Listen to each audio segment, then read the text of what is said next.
Just waiting on everyone else to tractor. Maybe get out there. What's that? Get Dan off the tractor, maybe get out there and bring up the dirt for it. Yeah, go mow for me. He's getting ready to create a whole lot more dirt. He's putting in a big retaining wall for his Yeah, parking lot and Yeah. stormwater. I'd say that one corner's kind of fallen a little. Yeah. Little tilty. That's where that's where the box is gonna go. Yeah. Recording in progress. I haven't heard from John. Where's John said he will not be here. He texted me a little bit ago. Okay. I don't know haven't about- heard From Billy. Billy usually slides in 5 minutes after, so He's walking over now. I'll Probably. Go ahead and call the meeting to order. First item is to approve the July 12th, 2022 commission minutes. Okay. Second. Second. We'll move on to staff report. All in favor, say aye. Oh, Aye. Aye. You did your part. Any opposed? All right. now we'll move on to staff report. And now we go to staff report. Okay, thank you. Just a brief update on some of the stuff going on. Residential building permits, so far since January 1, we've issued 52 permits for 13 and a half, almost $13.54 million worth of work. Commercial, we have a lot of it still under construction, but none of it since January 1 of this year. So I ran a report for January 1 of last year, which those are all starting to finish or are starting up the later phases of them.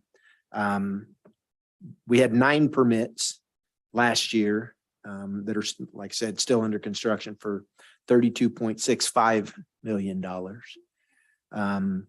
And to give you an understanding of what that means for the city budget wise, the 10 million or the 13 million in residential revenue nets out at an assessed value after you do all the calculations at 2.57 million. The 32 million, when you do that same calculation through the assessed value, becomes 10.5 million. So when it's less than 3 times as much, when you do those commercial versus residential calculations on the assessment, it becomes almost 4 times, a little more than 4 times as much, which generates a heck of a lot more revenue for the city or for the school district or whomever we're talking about. Okay, the hard part of the discussion. We have another request. It went to the Board of Aldermen member last two meetings ago on the fence in front yards. Yeah, and wanted it. Yeah. It was the last meeting in July. The citizen went to an alderman at my direction. This is how you get it on the planning commission agenda. That alderman went at a regular session, requested that the planning commission take this matter up. The matter is fencing in front yards. We've got front yard setbacks. I wrote you a short memo with some pictures this afternoon. I'm not looking for a vote. I'm looking for a general consensus on thoughts and et cetera on it. This particular citizen is looking to see if they can be adjusted such that vinyl coated chain link fences could be allowed in residential districts. Currently, yes, but yeah, it's in a residential district doing a front yard. Usually the scenario is it's a corner lot. So if that means you got 2 front yards. And that doubles the difficulty for it. So it's a 4 foot, 50% side obscuring. Some people want them for purely the aesthetic look. Some people want them farther out for the privacy and they want 6 foot. And obviously we've got the 4 foot, 50% side obscuring. But some of them want them for the purely to keep dogs or whatever in, and it's, you know, the fence type. There is no discussion in my research as to why it went this definition of ornamental, et cetera. It just that's what the ordinance was. There was no hard discussion on it in the minutes. This is what was passed many years ago.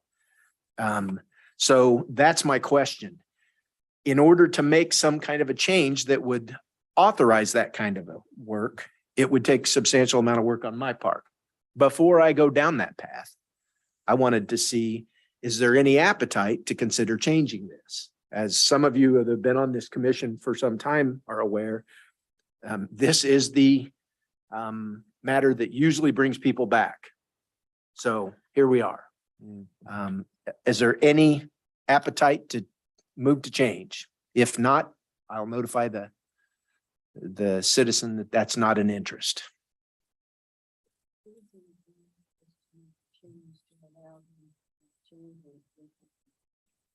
Yeah, vinyl coated chain link fencing. Yes.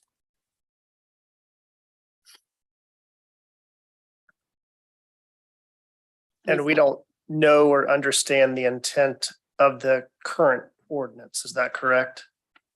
Well, no, I understand clearly the intent. But I don't have any backup documentation as to the thought going into reaching the point. But it was clearly to eliminate chain link fences. And my guess is they probably had some provision of chain link fences not being allowed. So people started mashing up stuff to make it look that way. So they changed it to any, if you look at the definition, it's pretty substantial. And it's designed to keep, for a lack of a better term, the cost effective, the lower cost stuff out of there. If you're going to have a fence in the front yard, it needs to be the aluminum stuff, the powder coated or wood or whatever. So, White picket fence, not the. Yeah. Yes. So. Yeah.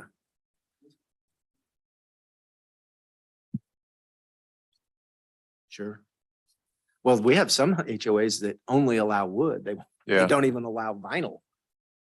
well, So, but that's a whole nother, I think it sounds like a lot of work you don't need to do. No interest. The only thing I wondered in reading through it, I mean, I'm okay with how it is, but in reading it, okay, should you define what is considered a decorative or ornamental?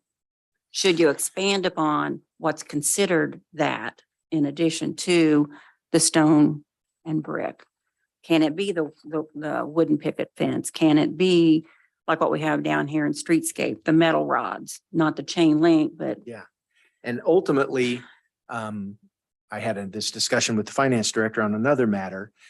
Usually a scenario such this in statutory interpretation where you have something listed, it excludes all other if you say these are the things you can't have, other things are allowable. So that's why I think it's kind of got the broad definition. You Okay. can't use wire mesh, or combinations thereof. And chain link was the one that was specifically. So that's why, when I got here, this was the definition. The interpretation was clear and we followed it. To be quite frank, the most difficult provision, I threw it in just to give you guys for your edification, is the very last thing on the entire packet. And that's chapter F in the ordinance, which is the 15% rule.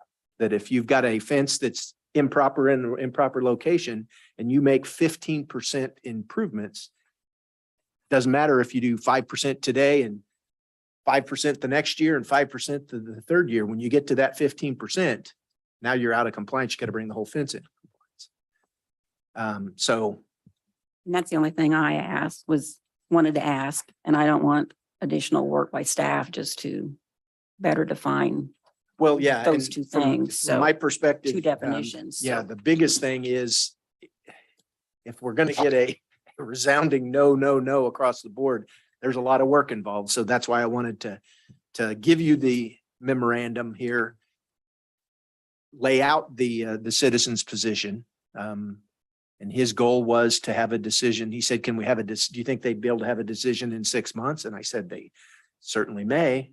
And I explained, this is what I'm going to do. I'm going to ask them, do they want to even have the discussion? Laying it out. And if they don't, then you'll have your answer soon. So Think the consensus. I think we got a is- consensus is don't Okay. do the work. Okay. Thank you. We'll move on to item number 4, public hearing.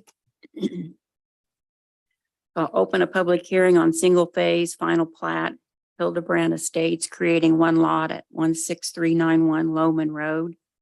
If any members of the public wish to speak for or against the item, please identify yourself, give your name and address for the record, and you will have 3 minutes to speak. I'll first call on staff to present an overview of the proposal. This one is a rather straightforward, simple project. The developer has acquired the land. There's about 43 acres, 11 of which are on the north side of a very deep valley that has access to Loman Road. And he's been able to identify a buyer that would like to buy that 11 acres.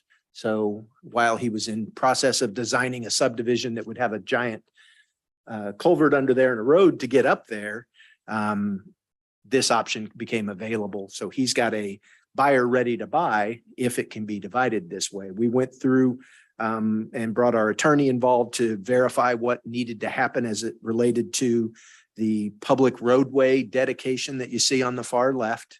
End of the day, he's fine that this complies with all of the ordinance requirements for having public road frontage and all the other requirements. The land is zoned ag and the acreage would be 11, so minimum size is 10. And the rest of the staff report, I think, addresses all the other issues. Okay, thank you. Do we have any? Yep, Dan Hartman.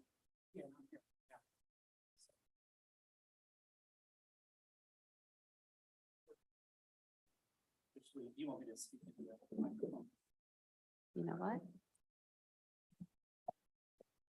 If you don't, Brandy, you can't write the minutes. That's exactly right. Good evening, Dan Hartman, 408 East Meadow Street. I'm here this evening, Madam Chair and Planning and Zoning Board, on behalf of the applicants. Show Me Real Estate is representing Robin and Matt Hildebrand, and I am representing through Show Me Real Estate, Clayton and Lindsay Cox. So I'm here for any questions that you may have. Does anyone have any questions? I got off easy. All right. Thanks.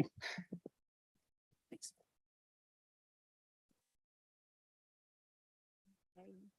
Seeing no members of the public left to speak, I'll call the hearing closed. We'll move on to item number 5, single phase final plat Hildebrand Estates, one lot at 16391 Loman Road. Do I have a motion to approve? So moved. Jack, I have a question. Yes, ma'am. Do we have to go through the findings since this is, No, this What is did not you- a zoning. okay, This is a administrative determination Okay. here, so it's not a zoning matter where you have the criteria. just want to Um, make sure. Right, yep. No, I would have highlighted to you Okay, any issues. This one is, you have a staff report that indicates from staff's perspective, both development and public works, that all of our issues are taken care of. It meets the code. Our engineers have all, everything's kosher as far as that goes. okay, thank So, you. Sure. Brandy, call roll. Okay, Mayor Boley. Aye. Dennis. Deb. Aye. Rob. Aye. Melissa, Aye. 5-0. This item will then go to the Board of Aldermen for next Tuesday night. Moving on to item number 6, zoning code amendment, outdoor storage regulations. Do I have a motion and a second? Motion to approve. Any discussion? I hope there's discussion because I have questions that I need you all to answer as it relates to this. And in particular, leaving the last meeting where we discussed this matter, one of the issues was, let's bring it back to the way it used to be. And I was under a certain assumption, but as I indicated prior to the meeting to a couple of you, I did find some additional information by looking under outside storage in our codes or in some of our filing. And I don't know how I found it. It just showed up on there's an outside storage ordinance. So I looked it up, and that's when I found that there were some significant differences as it related to things. So the significance of this is we have the R1, R districts, all of those, and then we have all of the B districts in this regulation. We do not regulate industrial. We do not regulate agricultural fences, primarily because the lot sizes are so big, it doesn't become an issue. For outdoor storage, we are in a scenario where we have B1 and B4 districts are the ones that have the most difficulty on this issue, how it would potentially impact. B1 districts are generally those lots of commercial land that sit really integrally linked with residential. So they're right by the houses. Yep. For example, the corner lot up at 180th Street and Old Jefferson, that's a B1 lot. Okay. Yeah, that how you townhomes look at. So when I looked at the old ordinances, you'll see that the B1 wasn't included in that provision. They did not allow outdoor storage at all. But the B2, B3, and the industrial districts, and I apologize, I mentioned the industrial as a part of this conversation, and I was still thinking fence, and now I'm on storage, so I apologize. Industrial does have that restriction. The industrial also does have already a provision that in their district regulations, you can do it. Outdoor storage is prohibited as an accessory use, and it lays that out unless the district regulations authorize it. So the I1 and I2 authorize it. The B1 through 4 do not for outdoor storage.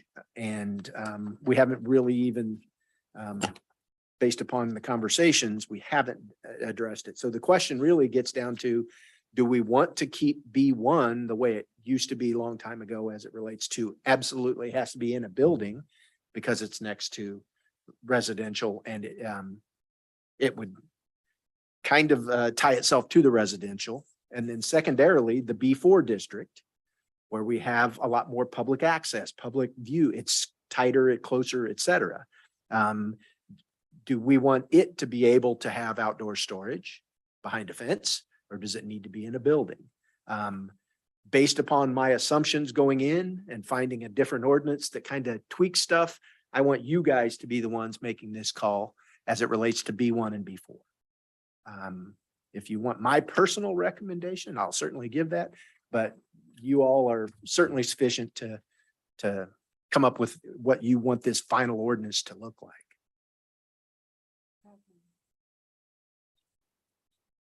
From my perspective, the B1 has such a impact on the residential properties.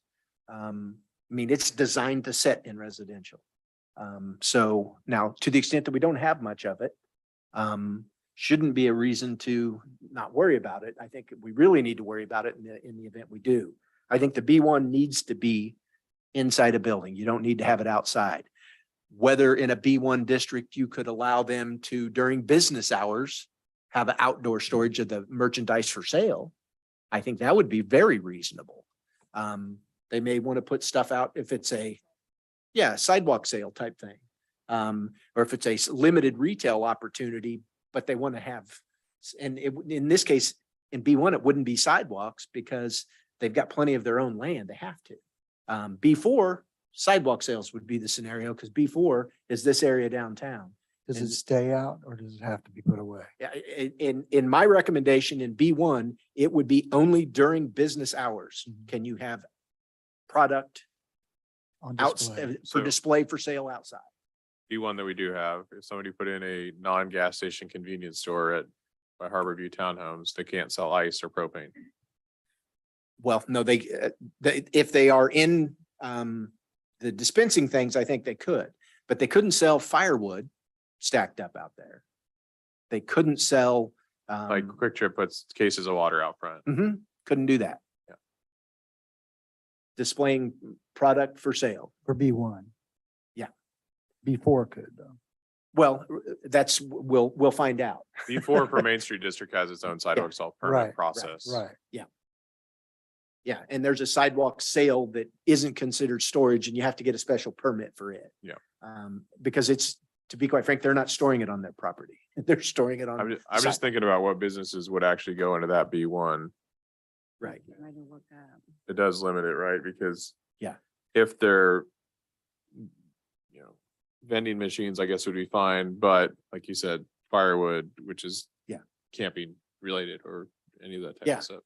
Yeah. If that land ever sells, right? It's, And it gets developed in that fashion. Yeah. To be quite frank, I would fully expect it to zone differently, but, And but when you s- ultimately that B1 is the catch one. When you say normal business hours, is that their hours of operation? So Quick Trip is 24/7. Well, and ultimately that would be the scenario as it relates to the use of the property. B1 would allow it. But their lighting restrictions as it relates to how close they are to single family residential makes it less. The other thing is they don't have gasoline. Yeah. They cannot have gasoline unless there's conditional use permit in B1. And I would fully anticipate if they wanted to have a conditional use permit to have gasoline sold there, that hours of operation would be one of those issues that, you want to hit.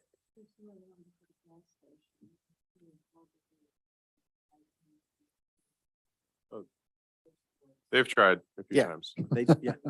Yep, they came before this commission 12 years ago or thereabouts with that full discussion.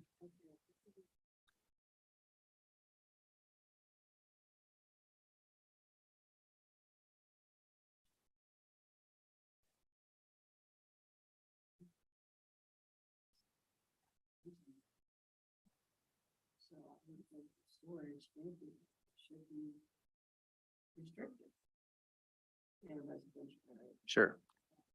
So that would be one thing.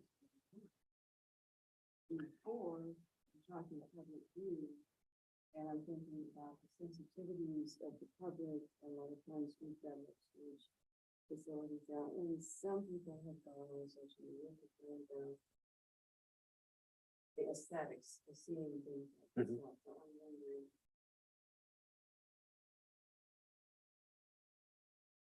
for the long range view of Smithfield to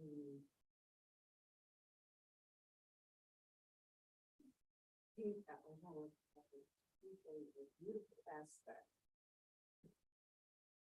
or at least a unique aspect, I would think. Well, keep in mind there, Some respect for the public view. and that would be, I think, addressed by the current definitions in the code of outdoor storage and outdoor storage screening. If you're going to have if you're going to authorize it to be outdoors, it have to be properly screened, which is, site obscuring by 80%. Yep, because they were in the definitions section, the other provisions related to having outdoor storage, other than in the industrial district, were all removed. Well, I think there are two separate issues associated with it. I think it's clear from the head nods anyway, that B1 should have no outdoor storage. The question is, should they have storage for display for merchandise during business hours?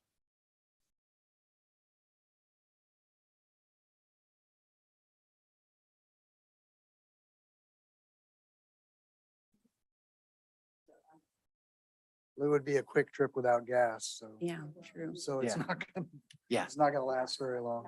Well, this 7-Eleven in Leavenworth's been around forever that didn't have gas. They moved it. I know, they just did, but it was there for Have a bait and tackle. bait and tackle or Yeah. whatever.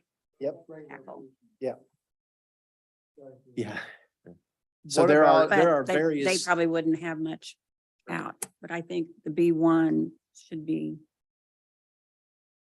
Yeah, from my perspective, I think the B1 should be the most restricted. mhm.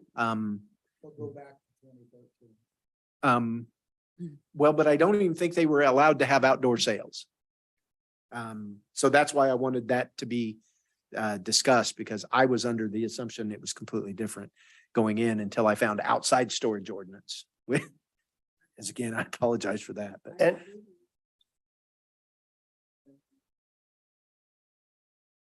And how would a lawn or tractor implement type of facility?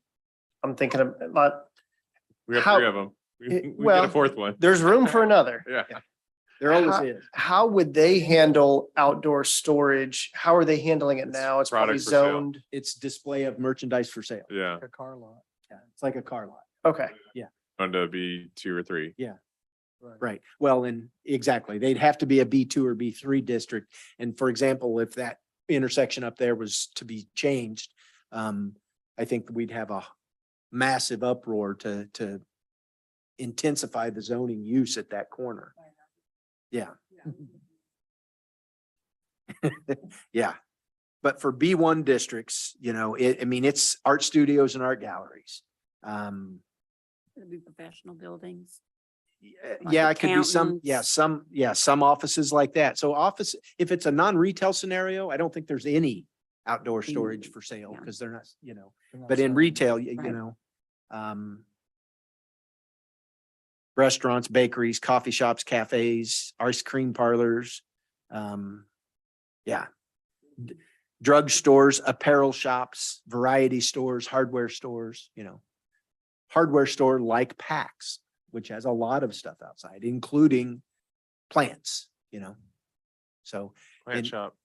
Yeah. but to the Kinda need to extent be that it's outside. limited to their business hours while they're open, Then they put it all I back. think that would address it. Most people aren't going to be in a residential area, aren't going to be if they're in the working part of society, non-retired, no offense. They're not going to be at home during the day most to worry about it. And if they're the work at home type, they're not going to be outside looking around very much. So I think that balances the interest. I just don't want us to look at the B1 businesses as a second class, don't get to do anything. We need to make it amenable for them to have businesses operating, but I don't think we need to allow them, just like we don't allow them to operate a gas station in that scenario without The coming key through is with a whole putting- bunch of conditions. So, I think the key is putting it away after business hours, because if you don't, it's gonna grow and grow and grow. If they have to put it away every night, they're not gonna put so much crap out there. I'm sorry. Selective, what they Yeah, put out. exactly. Takes 5 hours to put it away. yeah, that's the other thing. And, Yeah. So I think I've got a pretty good idea where we're at on the B1. The B2 and B3, I think we're all clear on that. The B4, different scenario.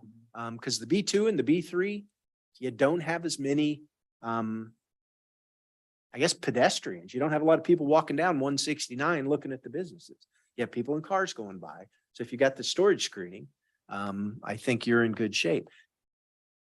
In the B4 district, it's a little different. With the pedestrians, now B4 district is a lot bigger than just downtown. Keep that in mind. But the significant area of the businesses portion are the ones that have their buildings built on the front property line, and they have their side yards are the wall to the building next to them, this downtown area. So they have areas in the rear generally is about all they have for potential outdoor storage. And if they're going to do outdoor storage in that scenario, should it be screened like the B3 stuff? Callahan's Yeah. bike shop. Callahan's, his bike shop. Well, it used to be the other body shop, but he's Yeah. kind of going out of business. so- Flowers. yeah. But if you think, so, yeah, and it's within the property line, right? So we've had some downtown businesses that have used the alleyways that are not theirs to store stuff. Yeah, yeah. Well, because if it's in a storage screening, you can't build a fence on somebody else's property without a lawsuit generally. So. Well. Yeah, it self-limits it, but should it be allowed to be outside if you got a fence to obscure it from the public? Or should it always be in a building? And that's what really brought up this discussion in the first place, is the putting it in a building's too burdensome is yeah. what they're arguing. Yes.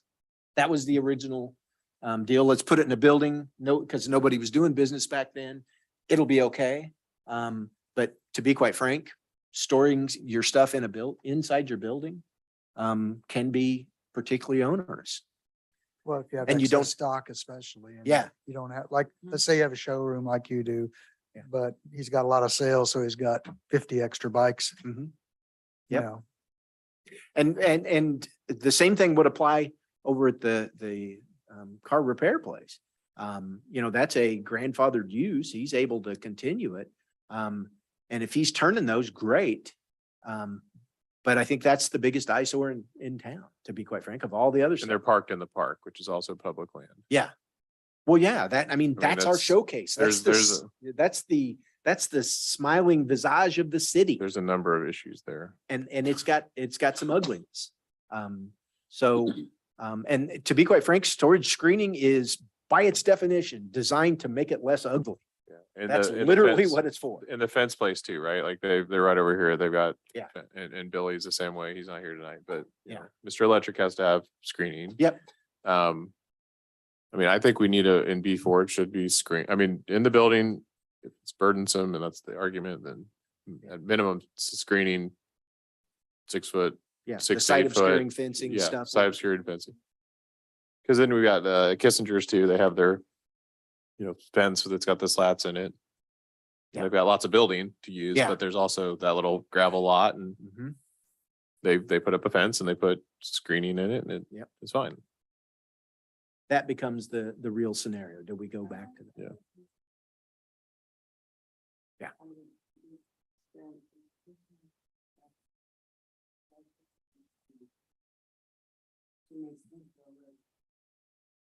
Pretty.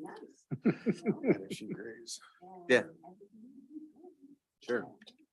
So, Look like okay, Dennis. well, that's easy enough to resolve. I can have an ordinance drafted along those lines. I assume there's no other changes to the B2 and B3. The industry, so I'll write an ordinance that cleans it all up. Along the lines of what we discussed. So that's easy enough to handle. And we will advertise this with the ordinance version for the public again. And we will have that for your presentation and review and discussion at the next meeting in September. Do you have other stuff on the September agenda already that was submitted? Yes. Okay. Yes. I don't want this to be the only thing we have a meeting No, for. there's a site plan. Yeah, site plan for an addition at Heritage. And there's a rezoning of some old property downtown that's another one of those. We've got one lot with 2 buildings, a 3-plex and a 2-plex, and it's zoned R1B. So, and they're old. They've been there forever. So it's an issue of resolving that so that, yeah, it's a housekeeping similar to what happened up on Main Street. It fell through the cracks. That one to me would have been easy. The current owner, he's like, I came in and asked for a building permit and they granted it. I didn't even think of any of that stuff. And I built both of them. Okay, but years ago, building plans came in on, and this is not an exaggeration. Barry Parks had paper bags for his groceries, cut the bottom out and open it up, and they would draw it out on the brown paper. It's a good sized piece of paper. Yeah. It was very, very industrious, you reusing stuff. Yeah, yeah. But the builders were the ones drawing the plans. So we didn't even require surveys back then. for a plot plan. How So would that's why we they got- change to B4 affect current businesses? Would they be grandfathered or would they be required to They'd have to, install fencing? well, because currently they can't have anything outside. Currently, they're already breaking the law. Oh, Yeah. Everybody in town is. Yeah. And that's the onus of bringing this forward. I got to start enforcing this thing consistently. And it's not going to be pretty before it gets horrible. Let's address it in a more measured response. I think. So then. Yeah. So it would be the building owner's responsibility, like if I'm renting a building. Yeah, And it, this- well, Mm. no, it'd be, if Or the is it- building owner doesn't want to put up a fence, but you want to store stuff outside, it would be your obligation to build a fence so you could store it outside. Okay. Yeah. Yeah. Now that'd be between them. If you couldn't get the owner to do it and you couldn't afford to do it yourself as a business operator, you would be the one getting the notice. Okay. So. Are there any? Yeah, this is actually going the, yeah, The This is- grandfathered action hurt this is more. giving people opportunities that they don't currently have. You have to have it inside now. Yeah, no. Grandfather is one of those, as a former lawyer, I scratch when I hear it because it's, but yeah, it's currently whether it's a legal non-conforming use is what we talk about in the planning and zoning side. So, yeah, no, it would not grandfather because this is opening it up, making it easier. And there's a limitation on the grandfather argument. There's statute of limitations. Our current ordinance passed 10 years ago, whenever, almost 10 years ago, the statute is run. So we're making it easier for compliance than harder. If that makes sense. Okay, any more discussion? Seeing none, let's adjourn. Okay, All right, Dennis, do I have a second? I'll second. Mayor? All in favor, say aye. Aye. Any opposed? No. All right, we're adjourned.